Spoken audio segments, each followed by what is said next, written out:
Thanks for coming by today. Today I'm going to show you how to make this cute little box, and it uses the new Movers and Shapers die for the Sizzix Big Shot from Stampin' Up! And I was trying to think of what else to use this die for, because as you can see, it's really meant to cut an entire card, and then it can cut this curly label shape right out of the center or wherever. It's actually magnetic on the back. You can put it anywhere you want on the die, and it sticks in place. The fun thing for this little box is that you don't even have to worry about where the die is situated on your template, because what we're going to do is we're going to take 2 pieces of the backing from your Designer Series paper packs, and they're going to be 2 by 2 inches each, and then we're going to adhere Designer Series paper to both sides of each of them. So I've got one already done, and then I have another one. I've got tape on the back, and I'm just going to stick that on with my snail, just so you can see. And of course this is no problem for the Big Shot because it can cut through many layers. So you're going to take your little stack of papers that you've made here, and you're going to line it up on the center of your die, and then you're going to take your cutting plate and put it on the top. The sandwich is the cutting plate, then your die, and then another cutting plate. And I like to hold the end of my cutting plate in place because we don't want this to move around. So I'm going to slide it through the Big Shot, and it's probably going to slide right off the screen, but that's fine. I'll show you what it looks like in a minute. And wheel it through. Easy enough. Get this little punch out of the way. And then the great thing is you also get this neat little shape that you can use on something else later. Then I'm going to peel my shape that I've cut out right off of my die. It cuts through really well, so of course it's kind of stuck on there, but that's fine. Now you'll notice with this shape that there's one side that is not as deeply cut with the dots and one side that is. So this is the side that I want to use as the top of my box. Okay? So I'm going to move that out of the way. Sorry about that noise. You know, this is my first video tutorial, so you'll have to forgive me if I'm not as professional as the rest of those girls that do these all the time. Let me tell you, I've got a lot of respect for them now after trying to do this all day. So you're going to start with a piece of designer paper of your choice. This is going to be 3 3/8 inches wide by 5 3/4 inches long. And you're going to score this at 3/4 of an inch,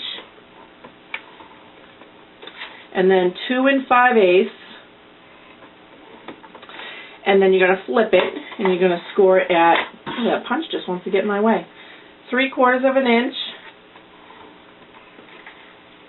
2 5/8 again, 3 3/8,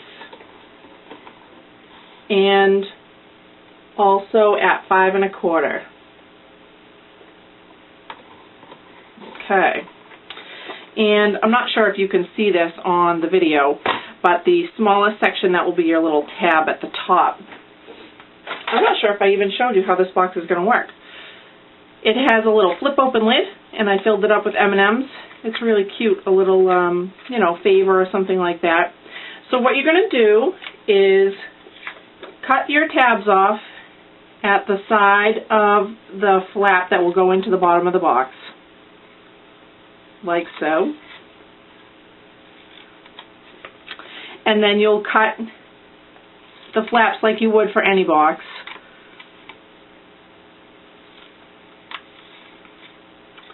And then after you finish with that, I like to fold my box so that it's going to be kind of in the shape that it will be, and then I add my sticky strip on after. So I'm just going to fold in all the sides. Okay.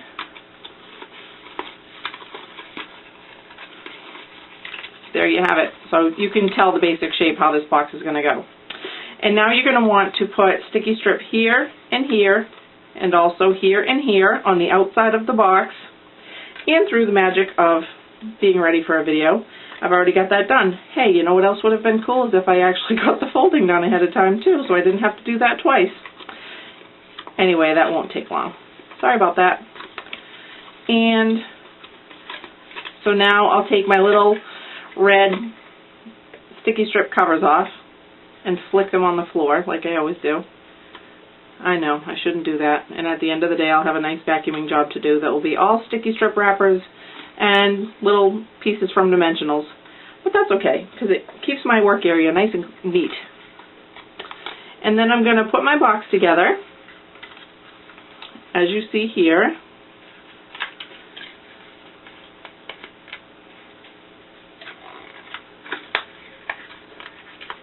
Sorry about the ink all over my fingers. I'm surprised they're not covered in glitter too. That's my usual thing. Okay, so now you've got your box, but you can see that when you try to tuck in the sides are too long to stick into the box. So what you need to do is cut out a little tab.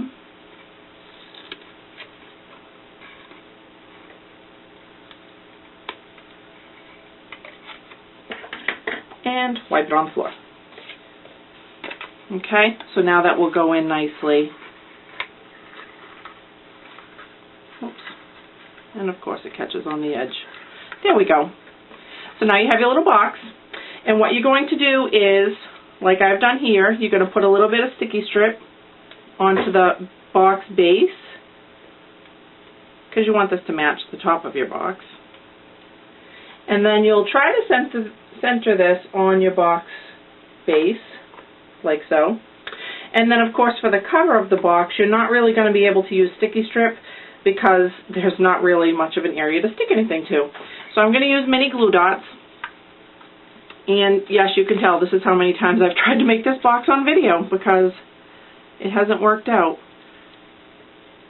So I'm going to apply my mini glue dots to the back of this in each corner, and a good thing to do with your mini glue dots is just to press your paper onto the mini glue dot to lift it up, because from what I hear, the oils of your hands can make the glue dots not stick as well. So if you just stick it directly onto the paper, then you have a nice sticky glue dot. And then stick that on the top, and then your little box will open. It's like your little flap holder. And then what I'm going to do is I stamped the little flower image in Regal Rose, and this flower is from the set called Darling Dots. It's a level 1 Hostess set. I'm just going to stamp that on a scrap of white, Whisper White that is, and then punch that out with my 1-inch circle punch, like so. And then you can punch a hole in the center, of course, and that's where you'll put your rhinestone brad. Of course, I didn't have that out and ready, but here they are. I love that we can buy all these rhinestone brads all together in one set, because I used all these up before my Pretties kit was gone. So now we can just buy a whole bunch of them and use them for everything. Okay, and then open up the backs. And then we'll put a couple of dimensionals on the back.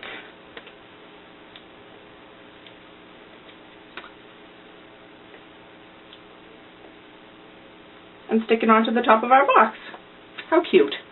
And then I also used a little piece of ribbon around the front. You can do that if you want. This was about 11 inches, and it's the Whisper White taffeta ribbon. So I hope you enjoyed this little box, and I'll try to make up some more tutorials again soon. We'll see how this one goes. And thanks for stopping by. Have a great day.